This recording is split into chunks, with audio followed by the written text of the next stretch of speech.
살인자들 중에서 나르시시스트들이 많이 있더라고요. 사람이 생활을 하다 보면 어느 정도의 나르 기질은 가지고 있을 수 있단 말이에요. 그런 건 이제 일반적인 나르라고 하는데, 이 나르에다가 반사회적인 성향이 겹치면 높은 확률로 범죄자가 될 수 있다고 합니다. 오늘 사건이 딱 그런 사건이에요. 그냥 나르가 아니에요. 나르 더하기 사페. 진짜 좀 무서워요. 2004년 7월이었어요. 영국 리버풀에 살고 있던 한 남성 피트 아저씨가 딸이랑 집 주변에 산책을 좀 하고 있었어요. 동네 한 바퀴 이렇게 쭉 돌고 이제 집에 들어가야지 하다가 문득 옆집에 현관문을 봤는데, 현관문에 그 우편함 있죠. 이 우편물 오면 이렇게 쏙 집어넣으면 집 안으로 들어가는 거. 그게 있는데 우편물이 너무 많아가지고 봉투랑 찌라시랑 가득한 거예요. 원래 이 집에는 한 부부가 살고 있었거든요. 피트는 이상하다. 이 부부가 스페인 여행 간다고 한 거 들었는데 아직 안 돌아왔나? 언제 오지? 좀 이상하니까 딸이랑 피트 아저씨가 같이 부부 집 앞을 어슬렁 하다가 이제 그 우편함을요, 이렇게 한번 열어봤어요. 현관문에 있는. 근데 그 순간 이상한 냄새. 뭔가 썩고 있는 듯한 냄새, 그 꾸릿한 냄새가 나는데 집 안에서 얼마나 심하게 나면 그 우편함 구멍으로 이 냄새가 솔솔 나오겠어요. 이거 맡고서 등줄기가 오싹해집니다. 그리고 피트랑 이 딸 경악했던 장면. 현관문에 유리가 있죠. 거기에 파리들이 따닥따닥 때로 달라붙어가지고 막 꿈틀꿈틀 하고 있는 거예요. 부녀가 너무 놀라서 옆에 있는 다른 창문으로도 가봤어요. 거실 안을 한번 보려고. 근데 이 창문도 마찬가지. 파리가 너무 많아가지고 그냥 새까매. 아무것도 안 보이는 거예요. 겨우겨우 그 막 유리 사이로 이제 틈으로 파리 틈새로 거실을 이렇게 봤더니 가장 먼저 눈에 들어온 게 저게 검은색 비닐봉지인가? 뭔가 이제 검은색 비닐봉지가 이렇게 막 다니더래요. 이게 날리듯이. 이거 자세히 보니까 모두 팔이었습니다. 피트는 바로 이거 이상하다, 빨리 경찰에 신고했고 20분 만에 경찰이 왔어요. 예상했던 대로 이 집은 살인사건 현장이었어요. 리버풀 북부에는 멜링이라는 마을이 있어요. 인구가 한 4천 명밖에 안 되는 작은 마을이고 주변이 다 초록초록합니다. 전원적인 느낌이에요. 중산층들이 좀 많이 거주를 하고 치안도 좋은 편이고요. 또 커뮤니티가 안정적이다라고 해서 아이들 키우는 가족들이 많이 이사 온다고 합니다. 이렇게 평화롭다 못해 거의 심심하기까지 한 마을 한복판에서 아까 말씀드린 대로 파리떼로 문이 새까매진 집이 있었어요. 이 집에 살던 부부, 브라이언 블랙웰이랑 아내 제클린 블랙웰. 브라이언 직업은 회계사였고요. 제클린은 골동품 가게에서 딜러로 일했는데 중산층 부부였습니다. 둘 다 이혼한 경험이 있어요. 브라이언은 첫 번째 결혼해서 자녀가 여럿이 있었는데 전 와이프가 키우고 있었고, 제클린은 아이가 없는 상태에서 이혼을 하고 둘이 재혼을 한 거예요. 그러다 86년도에 아들이 태어났어요. 아들의 이름은 아빠랑 똑같이 브라이언 주니어로 불렸습니다. 근데 브라이언이 부부의 진짜 무한 자랑거리인 거예요. 이 친구가 어릴 때부터 너무 영특해가지고 진짜 얘가 막 영재인가 싶을 정도로 공부를 너무 잘하는 거예요. 대화를 하면 친구들이랑 대화가 안 돼. 똑똑해서. 거기다가 착하기까지도 해요. 엄마 아빠 말 잘 듣고 예의 바르고 친절하고 엄친아 타이틀을 뺏긴 적이 없어요. 심지어 운동까지 잘해요. 어릴 때부터 테니스를 했는데 영국에는 왜 좀 쟁쟁한 테니스 선수들이 넘치잖아요. 주니어 대회에서 우승까지 합니다. 그러니까 학교에서 선생님이랑 친구들이 브라이언이 뭐라고 불렀냐면 브레인스라고 했어요. 뇌라고. 애가 너무 완벽하니까 별명이 그냥 뇌예요. 브라이언이 고등학교 때 진로를 정해야 하는데 브라이언이랑 엄마랑 아빠랑 모두 원하는 직업이 있었어요. 뭐였냐면 의사, 외과 의사. 브라이언 시니어 아빠랑 제클린이 완강했다고 합니다. 엄마 아빠가 밀어주겠다. 학비도요, 신탁계좌에 딱 넣어두고 너가 편안하게 공부만 할 수 있게 모든 걸 다 지원을 해주겠다고 약속을 했어요. 브라이언은 의사? 그러죠 뭐. 나중엔 리버풀 컬리지에 장학금 받으면서 들어갔고요. 1년 뒤에 노팅엄 대학교에서 의학 공부를 시작할 예정이었습니다. 주변 사람들도 저 집은 됐네. 아들 너무 잘 키웠어. 막 이런 칭찬이 자자했단 말이에요. 그렇다고 또 막 완전 인싸 느낌은 아니었어요. 말없이 조용하고 내 생활에서 집, 학교, 테니스장, 집, 학교, 테니스장 요 세 개 아니면 옵션이 없는 거예요. 부모님 영향도 있었다고 합니다. 그러니까 어릴 때부터 통제를 많이 받았대요. 좀 심하게 아들을 이렇게 헬기 타고 위에서 다니면서 확성기로 야야 테니스장 지금 학교 막 이렇게 지시하는 수준? 그러니까 예를 들면요. 어릴 때 학원에 땡땡이 친다든지 PC방 간다든지 용돈을 하루에 다 써버린다든지 근데 브라이언은 그런 게 없었어요. 아들 게임해? 공부해야 의대 가지. 공부. 아예 반항할 꿈도 꾸지도 못했고 유일하게 할 수 있는 게 테니스였어요. 그러니까 엄마가 아들 테니스는 옛날부터 귀족 스포츠라고 했어요. 저 집 닥터 아들 마이클이랑 은행장 딸 제니퍼 너 알지? 테니스 치잖아. 그런 친구들하고 어울려야겠지? 브라이언은 반항 한 번 안 했어요. 묵묵하게 다 잘 들었습니다. 그런데 머리가 크고 대학에 진학을 할 때 부모님이랑 조금 다툼이 생긴 거예요. 브라이언이 대학교를 두 군데 합격을 했어요. 하나가 노팅엄 대학교, 하나는 에든버러 대학교. 그러니까 컬리지 과정 끝나면 가는 학교인데 브라이언은 노팅엄 가고 싶은데 근데 엄마가 아들 에든버러 가야지. 에든버러가 더 좋은 도시야. 에든버러로 가. 에든버러. 이걸로 또 싸우는 거지. 일단 뭐 여러분들도 좀 답답하다, 숨 막힌다라고 얘기를 하시는데 일단은 요 정도까지는 제가 생각하기에 동양인 정서상 부모님하고 뭐 학교 어디 가냐 요런 건 협의를 할 수 있지 않나 싶은데요. 그러니까 브라이언은 점점 쌓여 있었던 거예요. 어릴 때부터. 성인이 되어 가는데 내가 의사결정하지 못했던 것들 엄마 아빠 말 고분고분 들었던 거 여러 가지 불만들이 쌓이고 있었던 거죠. 특히 엄마 제클린이 아들한테 거는 기대가 컸다고 합니다. 완벽해야 한다고 생각을 한 거예요. 근데 또 이런 게 브라이언에게는 압박으로 다가오는 거죠. 나는 잘해야 돼. 완벽해야 돼. 엄마를 실망시키면 안 돼. 그러다가 어느 순간에요. 진짜 브라이언이 그냥 이렇게 스위치를 껐다 켠 것처럼 한순간에 오만해집니다. 일단요, 자기보다 공부를 잘 못하는 친구들, 테니스도 잘 못 치는 친구들 무시하기 시작해요. 반면에 나보다 잘하는 친구가 있으면 이 그 특유의 나르 기질을 발동해서 견디지 못하는 거예요. 자격지심 쩔고. 그러다가 한 번, 두 번 이렇게 거짓말을 남발하기 시작하는데 특히 리버풀 컬리지에 입학하게 되면서 여자친구가 생기거든요. 그때부터 본격적으로 이 브라이언의 구라 인생이 시작됩니다. 브라이언은 리버풀 컬리지에 들어갔을 때도 테니스 선수 활동을 계속 하거든요. 물론 충분히 잘하고 좀 실력도 있는 선수이기는 한데 근데 문제는 이 친구가 막 전국구로 노는 그런 선수는 아니었거든요. 그래서 다른 선수들도 옆에 친구들도 그래 브라이언 너 테니스 잘 쳐. 근데 탑급은 아닌데? 이런 수준이었어요. 그냥 동네에서 학교에서 좀 친다. 근데 본인은 노박 조코비치나 로저 페더러나 세계적인 선수들하고 어깨를 나란히 할 수 있는 그런 선수라고 생각을 한 거예요. 그래서 어느 날은 테니스장에 왔어요. 어깨 뽕이 이만큼 들어가가지고 나 나이키랑 스폰서십 계약했어? 학교 클럽에서 선수들이 그 구라 아니야? 진짜야? 다들 의심을 하는데 브라이언이 후원을 받은 건 맞아요. 받은 건 맞는데 정확히는 후원이 아니라 좀 후원 비스무리한 거. 금전적인 대가를 받거나 그게 아니라 나이키 상품들을 할인해서 구매할 수 있는 뭐 권리, 그러니까 쿠폰 뭐 이런 거였습니다. 나이키가 원래 스포츠 스타들 후원을 많이 하잖아요. 근데 그 후원 단계가 여러 개가 있다고 해요. 그 중에 제일 낮은 단계의 형태라고 해요. 이걸 또 뭐 엄청 크게 부풀려서 자랑한 거죠. 또 뭐라고 하냐?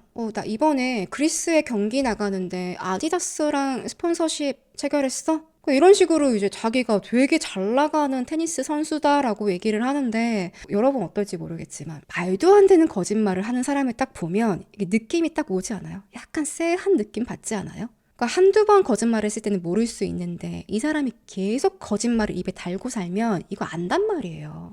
어느 정도는. 그래서 이 학교에 있던 선수들도 좀 브라이언이 이상하다. 말하는 거 이상하다. 그러니까 브라이언이 자기가 의심받고 있다라는 걸 느꼈나 봐. 뭔 짓을 하냐면 스포츠 매거진에 어린 선수들의 그 순위가 있었어요. 그걸 자기 이름을 갖다가 위조해가지고 그걸 들고 다닌 거예요. 내가 이런 테니스 선수다 자랑하려고. 찌질하죠. 브라이언의 거짓말은 여자친구가 생기면서 점점 더 심해졌어요.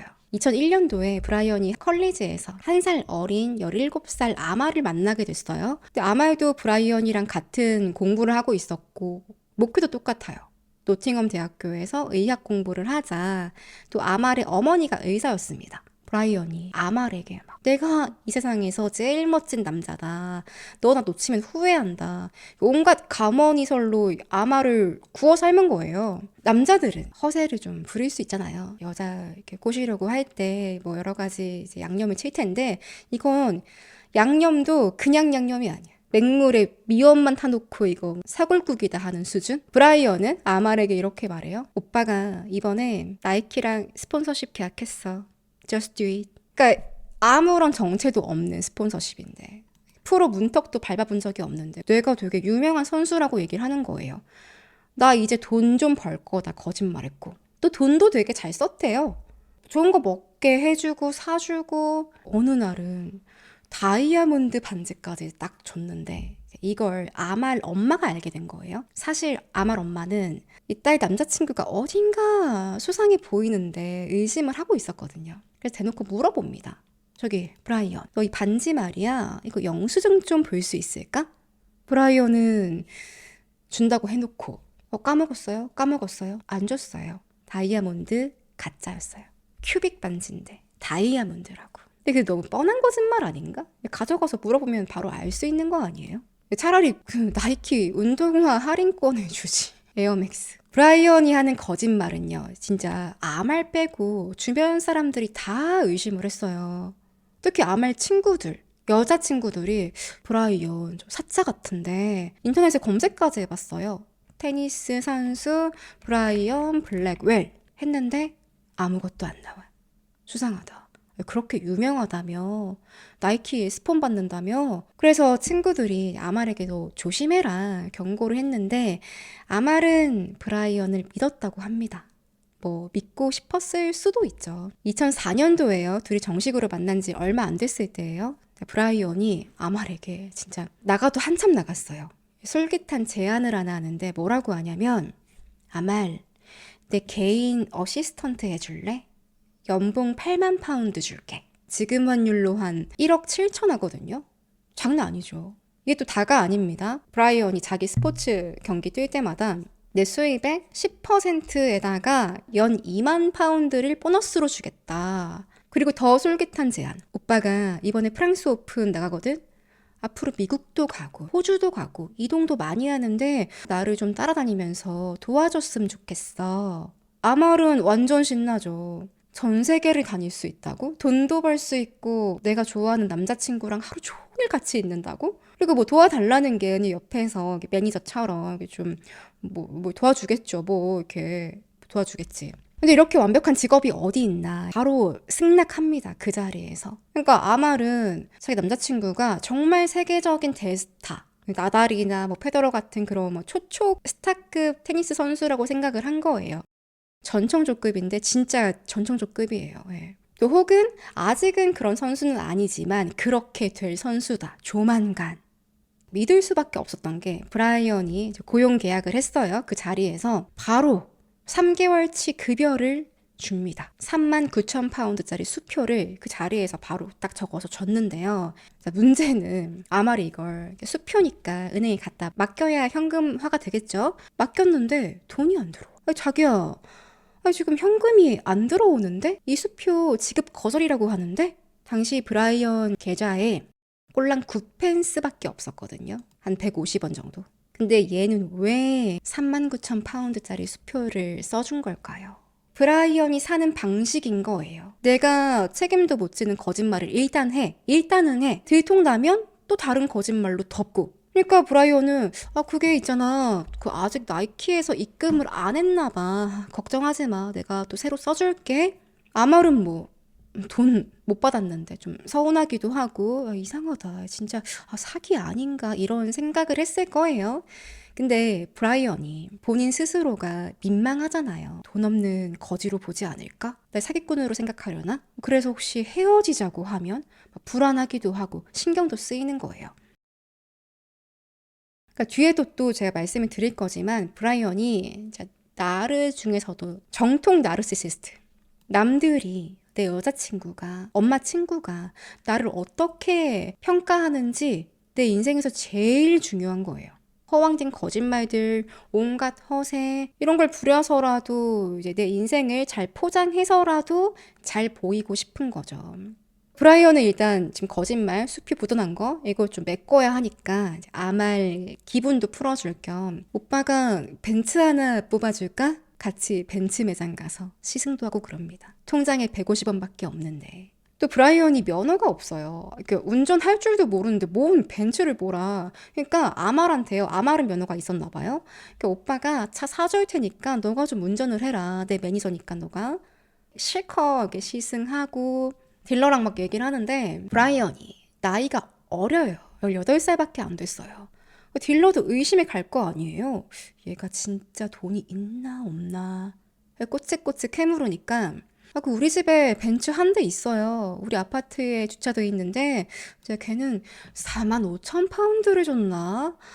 우리 아파트에 그 리버풀 선수 스티븐 제라드랑 같은 단지에 살아요. 그 형이 차 얘기 많이 해요. 당연히 거짓말이죠. 처음에는 여자친구만 속이려고 했을 거예요. 근데 이 거짓말을 묻기 위해 또 다른 거짓말을 하고 또 다른 거짓말을 하고 며칠 뒤에 브라이언이 아말 집에 찾아왔어요. 자, 아말 눈 한번 감아봐. 그리고 이쪽으로 와봐. 아말은 혹시 뭐 벤츠인가? 눈 감고 막 어디로 가면 돼? 아말 집 앞으로 문 열고 현관문 열고 나왔어요. 도로로 나왔어요. 브라이언이 짜잔 하는데 벤츠가 아니라 포드였습니다. 아니 오빠 분명히 벤츠 사준다고 했는데 그래도 원했던 벤츠는 아니지만 포드도 자동차 아니에요. 뭐 한두 푼 하는 거 아니니까. 차 가격이 한 6,500파운드? 그래도 이 사람이 나한테 차 정도는 사줄 수 있는 능력 있는 남자구나.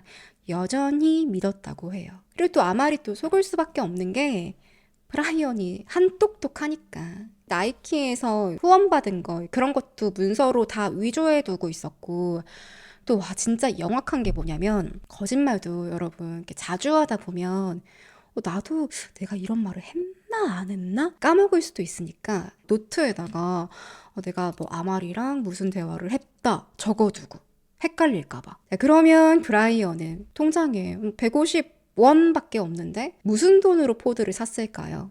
어디에서 돈이 나가지고 데이트 비용 다 되고 스포츠 스타 행세까지 했을까요? 그러니까 엄마 아빠 이름으로 신용카드를 무려 12개를 허위로 발급받았습니다. 그거 카드 돌려막기 하고 있었어요. 근데 카드로도 감당이 안 돼. 카드 12개 돌려막기 하는데 이것도 안 돼. 또 금방 들킬 거고 브라이언은 은행에 찾아갑니다. 가서 은행 직원한테 뭐라고 하냐면 제가 프로 테니스 선수인데요. 연봉이 4만 5천 파운드거든요. 그 여름에 프랑스 오픈 나가야 하는데 자금 좀 출금할게요. 사실 얼마 전에 우리 아버지가 돌아가셔서 돈이 좀 필요합니다. 아버지 멀쩡하게 살아계시는데 고인으로 만든 거예요. 브라이언이 출금한 돈이 뭐였냐면 신탁 계좌에 있던 거.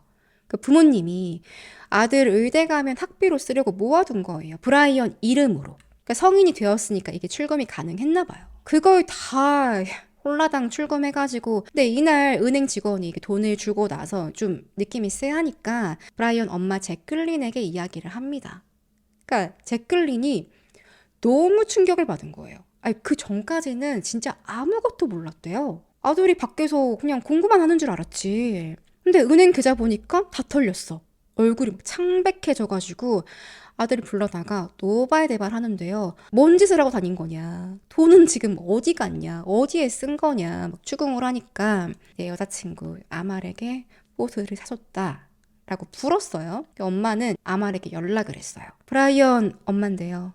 그 포드 자동차 도로 돌려주세요. 아말은 나 선물로 받은 건데 근데 뭐 이렇게 엄마가 연락까지 와서 달라고 하는데 이걸 무시할 수도 없는 거고 그러면 일단 차는 제가 그냥 쓰고요. 제가 매달 돈으로 갚을게요. 제클리는 뭐냐 뭐 그럼 그러세요. 오케이 합니다. 그러니까 아말은 선물인 줄 알았는데 남자친구 엄마한테 할부로 차를 산 거예요. 자, 일단 아말 바로 브라이언에게 연락을 했죠. 아니, 내가 왜 너한테 포드를 할부로 사야 돼? 나랑 장난해? 싸우는데 브라이언의 특기가 뭐예요? 거짓말. 아, 엄마가 말이야. 아직 나를 애 취급해. 미안해. 내가 어떻게든 설득시켜 볼게. 기분 많이 상했지? 또 달래주는데 이게 또 그냥 달래주면 안 되죠. 뭔가 제시해야지. 오빠가 몇 주 뒤에 밀라노 오픈 있거든. 거기 같이 가자. 아말은 마지 못해서 그러지 뭐 그래 알았어 어디 뭐 밀라노? 뭐 입고 가면 되는데? 자, 이렇게 넘어갔는데 아니 밀라노에 경기가 있어야 가지. 며칠 뒤에 이제 밀라노 못 가게 됐어요. 아말 내 에이전트한테 연락이 왔는데 이번에 여자친구들은 데려오면 안 된대. 다음에 꼭 같이 가자. 꼭 약속해. 아말은 점점 화가 나죠. 또 의심도 점점 더 되죠. 아니, 도대체 너가 나랑 한 약속 중에 지킨 게 뭐가 있냐? 사기꾼 아니냐? 그래서 아말이 한 3일 정도 연락을 안 받았어요. 뭐 헤어지려고 했든지 뭔가 결심을 했겠죠. 연락 다 쌩까고 그러고 지냈는데 나중에 다시 또 통화를 하게 됩니다. 이때 또 이제 기회죠. 브라이언에게는 또 아말 구워 삶아야지. 뭐라고 하냐면 아말 밀라노는 같이 못 가지만 그 여름에 플로리다에 경기가 있거든. 거긴 내가 너 꼭 데려갈게. 우리 뉴욕도 가고 미국 투어도 하고 오자. 플로리다? 미국? 어쩌면 밀라노보다 더 좋은데? 진짜지? 이번에 약속 꼭 지킬 거지? 꼭 가야 한다? 당연하지. 걱정하지 마. 내가 에이전트랑 다 얘기해뒀거든. 준비 다 해둘게. 알았어. 그러면 플로리다 여름 약속했어? 답답하죠. 눈치채야 하는데 그래서 그 두 가지 의견이 있어요. 진짜 아무 말 몰랐냐라는 사람들도 있고 또 브라이언이 지능적이긴 해요. 정말 지능적이에요. 그래서 감쪽같이 속였다. 네. 자, 이제 브라이언 거짓말은 걷잡을 수가 없죠. 거짓말을 끝내는 건 아말이랑 헤어지는 건데 그건 죽어도 싫어. 그러니까 브라이언이 거짓말하는 이유가 이게 아말을 사랑해서 그게 아니라는 겁니다. 그냥 와 오빠 멋있다 오빠 포드 막 최고야 이렇게 우러러보는 그 시선 원래 나르들이 인정 욕구가 강하잖아요. 그게 마약 같은 거예요. 중독돼가지고 아말이 없으면 못 살겠어 이게 아니라 아말의 인정이 없으면 못 살겠어. 그러니까 브라이언은 아말 사실 다 거짓말이었어. 나 테니스 이 선수도 아니고 통장에 150원밖에 없어. 이거 말할 수 있을까요? 차라리 죽는 게 낫다고 생각하지 않을까? 못 견디는 거지. 자존심이 무너지는 걸 못 견디는 거지. 자, 그럼 브라이언은 지금 어떻게 해서든 아말 데리고 미국으로 가야 합니다. 내가 테니스 탕탕탕 치는 거 보여줘야 되고 자유의 여신상 그거 보고 셀카도 찍어야 되고 쉑쉑버거도 먹어야 돼요. 그러려면 돈이 있어야 하는데 돈 어디서 구하지? 직업도 없는 학생이 뭐 돈을 어디서 구할 수 있겠어요? 똥줄 타고 있었어요. 거기다 뭐 엄마 아빠랑 사이도 안 좋아. 엄마 아빠한테 좀 잘 얘기해서 엄마 제가 아말이랑 미국 여행 꼭 가고 싶거든요. 좀 보내주면 안 될까요? 이렇게 물어볼 수도 없어요. 이제 부모님은 아들이 무슨 짓 하는지 다 아는데 뽀록 났으니까 집에서도 눈만 마주치면 싸우는 거예요. 그러다가 사건이 터집니다.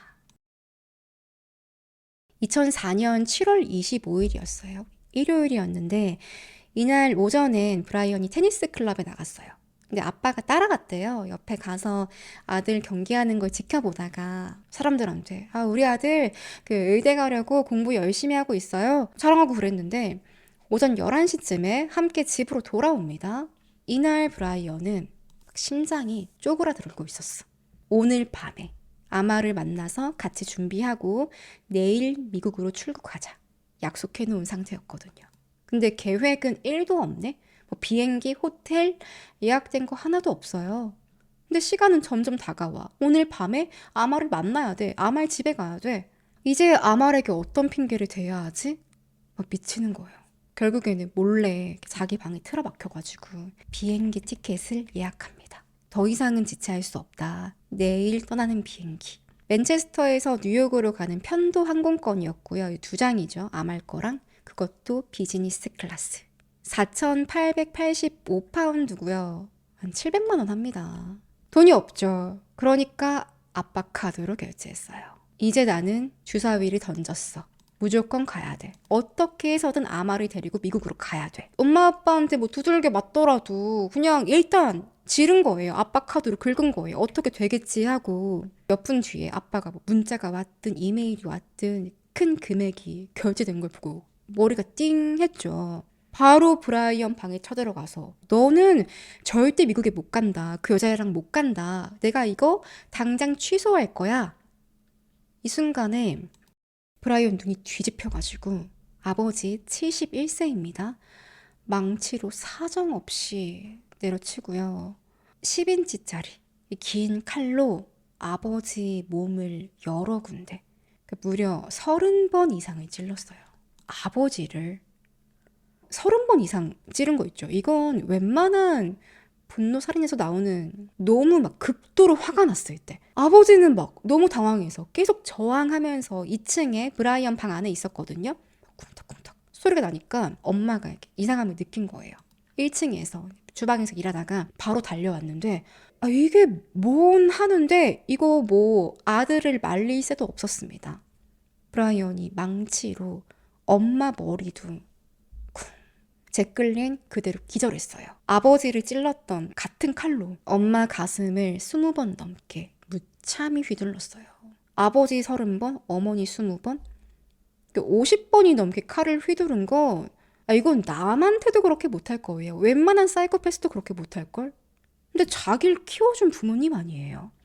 집안은 피바다였습니다. 특히 브라이언 방 안은 난리 났고 근데 브라이언이 뭐부터 하냐? 일단 자기가 입고 있던 옷 있죠? 거기 피가 막 묻어 있으니까 그거 가지고 뒷마당에 가서 태워요.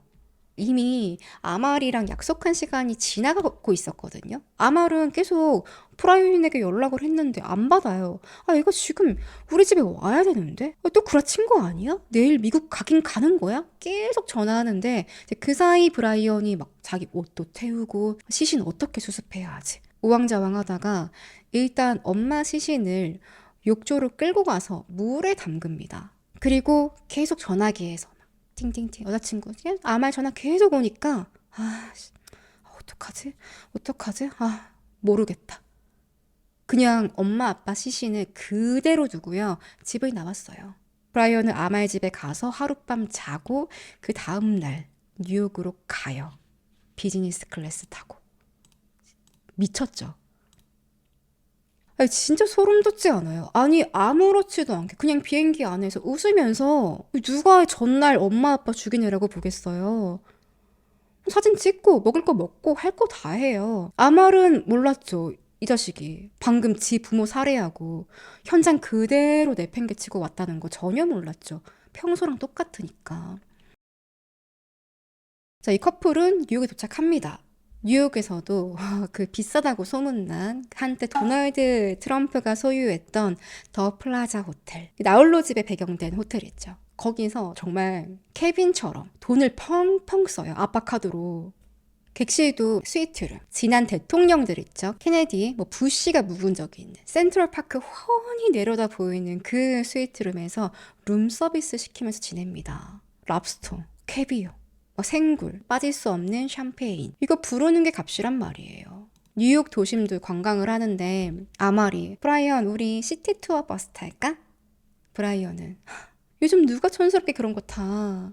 리무진 리무진 이제 큰 거 타면서 안에서 샴페인 한 잔 하고 관광도 쇼핑 위주. 프라다, 구찌. 그 아마리 나 저거 사고 싶어. 저기 가고 싶어. 다 가는 거예요. 양손 가득 쇼핑백 들고 다니는데 뭐 가격표는 뭐 종이 쪼가리지. 아니 얘가 사람이라면 혹시 누가 시신을 발견하지 않았을까? 내가 왜 그런 짓을 했을까? 뭐 후회하거나 두려워하거나 뭐 죄책감이 있을 법도 한데 전혀 없어요. 브이로그 찍고 있어요. 호텔에서.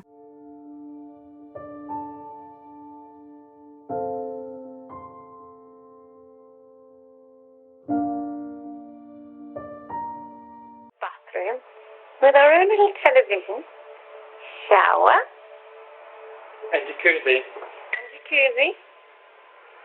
And we have our own little dressing table. That's me. Hello. And that's me. And this is our view at night. Don't know if you can see anything.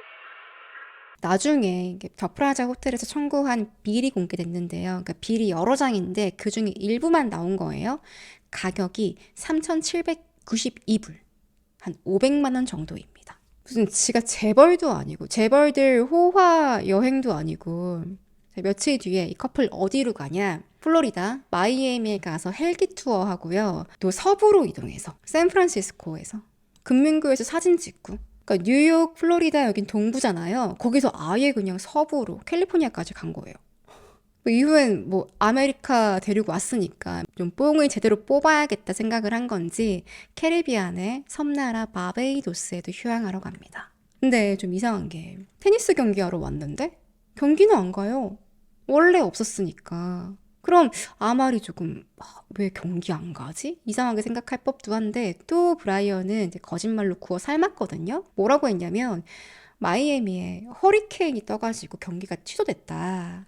또 얘가 얼마나 지능적이냐면 호텔에서 전화기 들고 그래서 딱 수화기 들고 엄마 나 잘 도착했어. 아쉽게도 경기는 캔슬됐는데 뭐 그래도 아말이랑 잘 지내고 있어.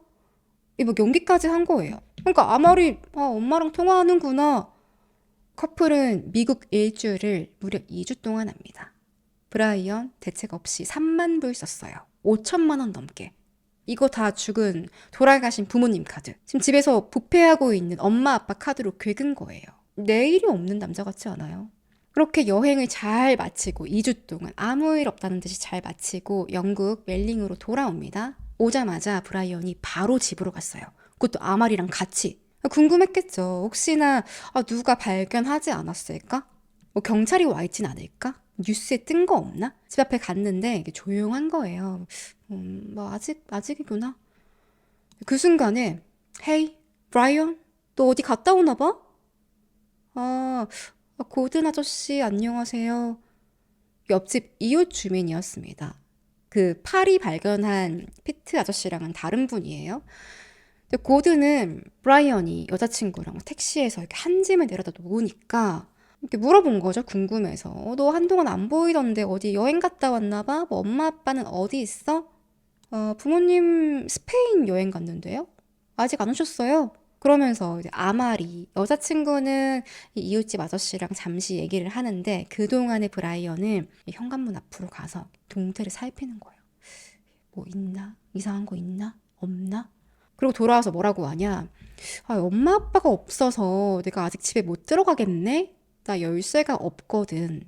그러니까 집에 못 들어간다 얘기를 하니까 브라이언이 어쩔 수 없이 아말 집으로 갑니다. 그 집엔 아말 엄마도 있었거든요.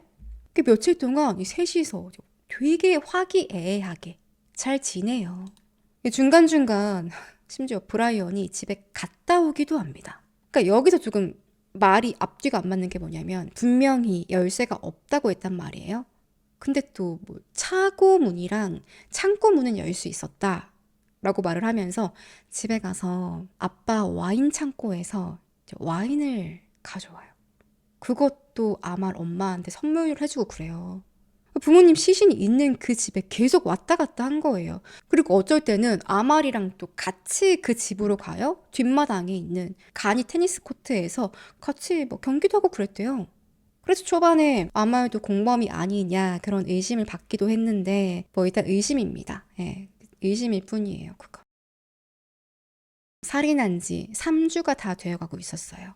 솔직히 여러분, 이게 시신이 온도에 따라 이렇게 부패하는 속도가 다르긴 한데 보통 한 5일 정도면 그러면 가스가 생기고 부패하기 시작한다고 해요. 근데 8월이에요. 이 불패가 얼마나 빨리 진행됐겠냐고. 그러면 뭐 차고 문이든 뭐 와인 창고든 문만 열어도 그 냄새가 진동을 했을 거란 말이에요. 그럼 알잖아, 본인은 지금 무슨 상황이 벌어졌는지. 계속 방치한 거예요. 심지어 집 안에도 들어갔습니다. 자기 볼일 보려고. 뭐 사진이랑 뭐 필요한 문서가 있었다고 해요. 챙기러 왔는데, 나 소름 돋아. 챙기러 왔는데 그때도 분명히 엄마, 아빠 시신이 있는 걸 봤을 거란 말이에요. 시신을 이렇게 하고 하면서 막 이러면서 자기 가져갈 것만 챙겨간 거지. 으, 진짜. 그러다가 사건으로부터 3주 뒤입니다. 8월 19일에 브라이언이 학교에서 조금 좋은 일이 있었어요. 미국 여행 가기 전에 시험을 봤는데 그 성적표가 나오는 날이었어요. 그 결과가 올 A였다. 이 나르가 성적 보고서 막 이 정도면 뭐 의대 문제 없겠네. 흐뭇해하면서 나중에 교수님이 인터뷰를 하거든요. 교수님은 그냥 애가 좀 성적 잘 받아가지고 흥분하는 모습이었고 행복해 보였다라고 얘기를 한 거예요. 성적 잘 받아서 엄마 아빠한테 자랑할 거리가 생긴 18살 대학생 모습. 근데 더 소름 돋는 게 또 아말한테는 이렇게 얘기했대요. 아니 우리 부모님 진짜 너무하지 않아? 하나밖에 없는 아들이 올 A를 받았는데 스페인 여행 가고 진짜 너무 실망이다 진짜. 오히려 부모님 불평을 하더래. 진짜 두 가지 인격체가 있는 건가? 시간이 점점 흐르니까 브라이언도 좀 불안해집니다. 언제까지 시신을 그대로 둘 수도 없고 곧 이웃집에서 알게 될 것 같은데 어떻게 하면 좋을까 하다가 사람을 써요. 사람 2명 써가지고 완전 범죄를 꿈꾸는데 집에 불을 질러버리자. 불나서 이거 다 타버리면 시신도 다 같이 사라지겠지. 이런 오만한 생각을 하는데요. 방화범 2명 고용을 합니다. 뭐라고 하냐면 저 집이 마약상이 사는 집인데요. 좀 조용히 불 좀 질러주세요. 자기 평생 먹여주고 보살펴주고 했던 그 부모님인데 마약상으로 만들어가지고 그 흔적까지 없애버리겠다 이겁니다 지금. 날짜까지 잡았어요. 2명 고용을 했거든요. 뭐 좀 있으면 엄마 아빠 시신 곧 타는 거죠. 활활 타는 거죠. 근데 다행히도 그 전에 이웃집 아저씨 피트가 이제 뭔가 이상하다. 냄새나고 팔이 있고 발견하고서 경찰에 신고한 겁니다. 경찰은 20분 만에 왔어요. 이 집 문을 강제로 열고 딱 들어갔는데 안에 병이 하나 깨져 있더래요. 그래서 처음에는 강도가 든 게 아닐까 빈집에 의심을 하다가 시신 보고 이거 우리가 손대면 안 된다. 그렇게 부부 시신이 살해된 지 6주 만에 발견됐습니다. 그 사이에 경찰은 빨리 이 부부의 유일한 자식 브라이언 찾아서 이 소식을 전해야 했어요. 빨리 얘기해줘야죠. 멜린 경찰 2명이요. 여자친구 아말 집으로 갔어요. 이 집에는 아말 엄마도 있었어요. 브라이언 집에서 부모님 시신이 발견됐습니다. 브라이언은 그럴 리가요. 우리 엄마 아빠 스페인에 있는데요? 무슨 소리예요? 충격받은 척, 고통스러운 척. 분명 집 안에 들어가서 시신 보고서 코 이렇게 들이막고 막 이러면서 집 볼일 보고 나오는데 점점 브라이언이 수상하다. 경찰이 바로 의심을 합니다. 뭐 이런 말 저런 말 주고받다가 결정적인 한마디. 감옥은 좀 춥죠? 이 말하는 순간에 형사들이 이놈이다. 이놈 짓이다. 그냥 바로 살인 혐의로 체포해버렸어요. 긴급 체포. 그렇게 취조실에 앉았어요. 대화를 하는데 이 수사관들이 좀 특이한 경험을 해요. 보통은 범죄자랑 대화를 하다 보면 이 사람이 얘기를 하면 할수록 좀 무너진단 말이에요. 얘는 브라이언은 시간이 지나면 지날수록 이게 자신감이 더 커지더래요. 처음에는 좀 당황해하는 것 같더니 더 대담하게, 더 아무렇지 않은 표정으로 말을 막 술술술 하는 거예요. 그리고 수사팀은 거의 뭐 브라이언 너가 확실히 범인이다 라고 느낀 게 얘가 아직 18살밖에 안 됐는데 어리잖아요. 엄마 아빠가 죽었어요. 전혀 슬퍼하지 않아. 불안해하지도 않고 퇴연한 거예요. 눈 하나 깜짝하지 않고. 경찰은 얘가 거짓말로 빠져나갈 수 있다고 생각하는구나. 지가 똑똑한 줄 아는구나. 그런 인상을 빡 받았다고 합니다. 그리고 브라이언 범행을 부인해요. 뭐라고 말하냐면, 형사님들, 저는 용의자가 아니라 목격자로 여기 있는 겁니다. 제가 체포된 이유는요, 그 집에 여러 번 왔었기 때문이죠. 저는 열쇠가 없어서 그 집에 들어가질 않았어요. 만약에 제가 집 안에 없었다면 저는 지금 부당한 대우를 받고 있는 거죠. I believe that should be done more as a witness rather than a suspect. The reason I was arrested was because I admitted to going to the house. There's other people who have been up to the house, so obviously in my mind I'm wondering why they haven't been arrested. But I think I've proven that I've not been here when it's happened. And obviously, if I wasn't here to do it, then I shouldn't be held. 지가 변호사야? 그러니까 형사들 머리 위에서 놀려고 하는 거예요. 말투도 이게 영상은 없고 음성만 있거든요. 마치 내가 유식한 척, 고상한 척, 부모를 살해하는 페르나가 아니다. 나는 남들과 다르다. 그러니까 이런 뉘앙스로 말합니다. 말투 되게 재수없게. 이 시간에 수사팀은 브라이언 집이랑 아말 집도 같이 수색을 하는데 아말 집에서 브라이언 가방이 발견됐어요. 근데 그 안에 망치가 있었고 범행에 사용된 흉기입니다. 그리고 집 열쇠도 있었어요. 열쇠 없어가지고 못 들어갔다며. 거짓말한 거죠. 수사팀은 가만히 지켜보다가 우리가 안 되겠다. 이 멜링 경찰에서 가장 유능한 프로파일러 2명을 보내서 신문을 하는데 결국에는 브라이언이 자백을 합니다. 자백을 하긴 했어요. 진짜 재수없게, 완전 재수없게. 제가 아빠와 논쟁 중에 폭력적인 단계에 이르렀고요. 분명 반격할 만큼 극심한 압박을 느꼈습니다. 망치에 뭉툭한 면으로 내리쳤는데 그 소리를 엄마가 들었어요. 엄마는 칼을 들고 왔는데 절 찌르려고 해서 정당방위로 망치를 휘둘렀습니다. 저는 사람이 그렇게 쉽게 죽을 줄 몰랐어요. It got to a violent stage in the arguments with my dad where I obviously felt under pressure enough to push back, and I struck him with the soft side of the hammer. My mum was in the kitchen, obviously heard the commotion and everything. She came in with a carving knife up in a stabbing motion, obviously for self-defense. I swung more than anything. I couldn't believe that someone would have died so easily from that. 사람이 쉽게 죽을 줄 몰랐대. 30번 넘게 부모를 찔러놓고. 죽을 줄 몰랐다는 게 말이 안 되잖아요. 그리고 막 눈물을 흘리긴 해요. 울긴 하는데 이게 진짜 후회하는 건가? 정말 죄책감에 흘리는 눈물인가? 의심이 가죠. 결론은 정당방위였다. 브라이언은 자기가 우발적으로 벌인 일이다라고 했지만 뭐 다른 전문가들도요. 이거 계획살인이 충분히 의심 간다고 말했어요.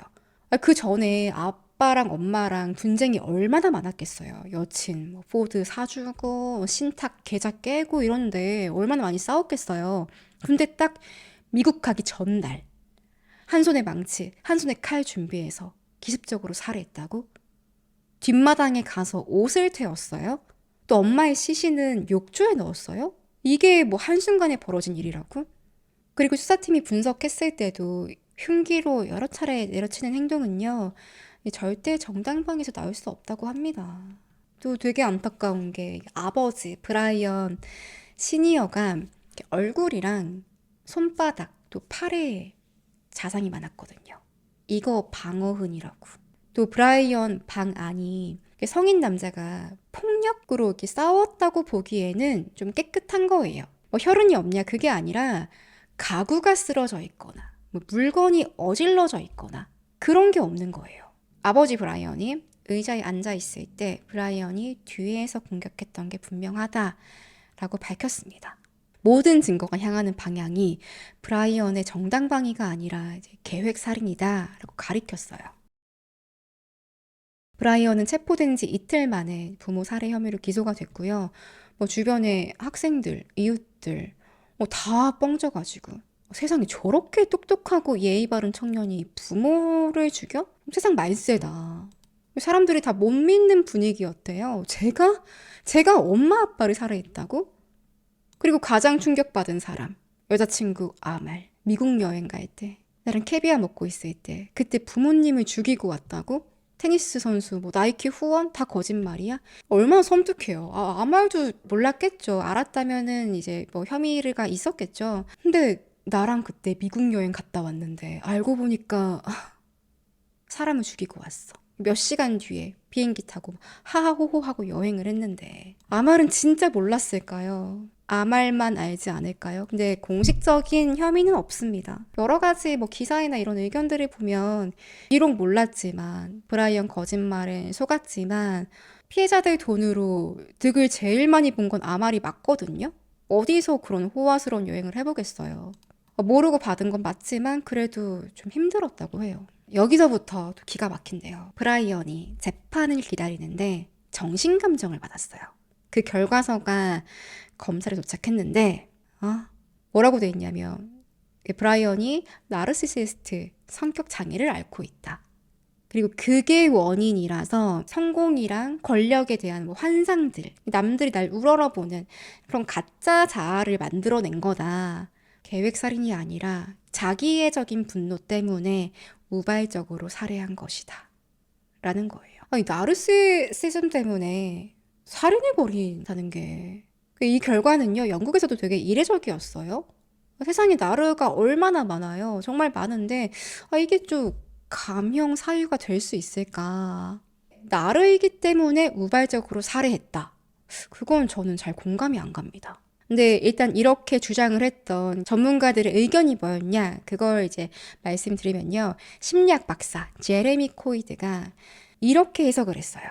브라이언은 자기 환상 속에 있는 자기 모습이 있는 거예요.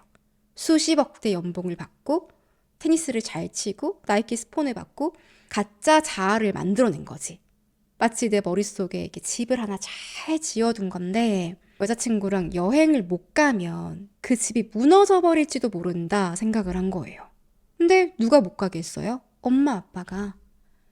내 비행기표 취소해버린다고 하고 못 가게 하니까 나 여기 못 가면 내가 만들어 놓은 그 자아가 무너지는 거야. 그때 엄청난 분노가 폭발해서 그 화를 못 참고 부모를 죽였다는 겁니다. 법원이랑 검찰은요, 브라이언 측 주장을 받아줬어요. 살인이 아니라 2건의 과실치사 혐의로 기소가 됐어요. 또 배심원이 없는 재판이 열려요. 그러니까 이건 여러 가지 요인이 있는데 브라이언이 일단 유죄를 인정했어요.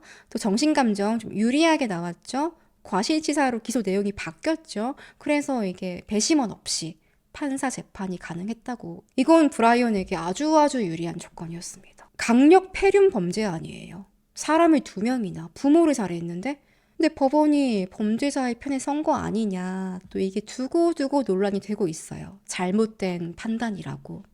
브라이언은 수감되어 있는 동안에 뭐 분노 조절 장애 관련된 강의 뭐 그런 것도 조금 몇 시간 들었고요.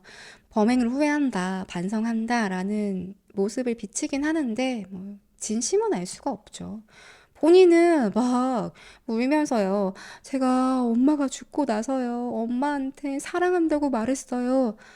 뭐 이런 얘기를 하는데 그게 정말 우발적인 살인이라면 6주 동안 부모님 시신을 방치하지 않죠. 또 그 시신 불태우려고 하지 않겠죠. 사건 발생 1년 만에 2005년 6월에 재판이 열렸어요. 여러분 형량 놀라지 마세요. 5년 6개월 뒤 가석방 신청 가능한 종신형이었습니다. 5년 6개월. 너무 파격적이지 않아요? 여러분, 그 브라이언 수감 생활 상상 가지 않아요?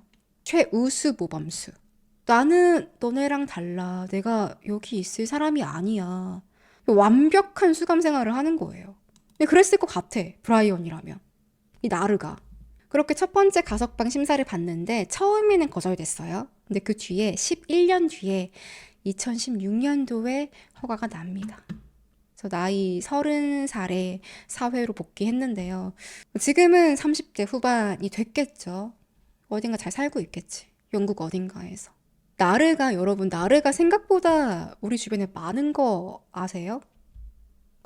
솔직히 저도 가끔, 내가 나른가? 막 이런 생각할 때 있단 말이에요. 사람은 누구나 다 인정받고 싶어 하잖아요. 더 잘하고 싶고 칭찬받고 싶고. 근데 어떻게 그 욕망이 부모를 살해하는 지경까지 갈 수 있을까? 이게 나르시시스트다라고 그래서 우발적인 살인을 했다라고 하기에는 좀 연결이 잘 안 돼요. 뭔가 그 내면에 복잡하고 좀 깊고 좀 어두운 뭔가가 있지 않았을까? 또 금전적인 목적도 분명히 있을 거예요. 이 살해 동기에는. 결국엔 돈이었잖아. 돈이 없어가지고 여행 못 가는 거였으니까. 그리고 브라이언 시니어랑 또 제클린. 이 두 분의 마지막 순간을 생각하면 짠하죠. 자기 아들이 의대에 보내지 눈에는 어도 안 아플 의대생 아들이 내 앞에서 망치를 휘둘렀어. 얼마나 무섭고 기가 막혔을까요? 세상에서 가장 큰 배신이 아닐까 생각됩니다. 오늘 사건은 여기까지예요.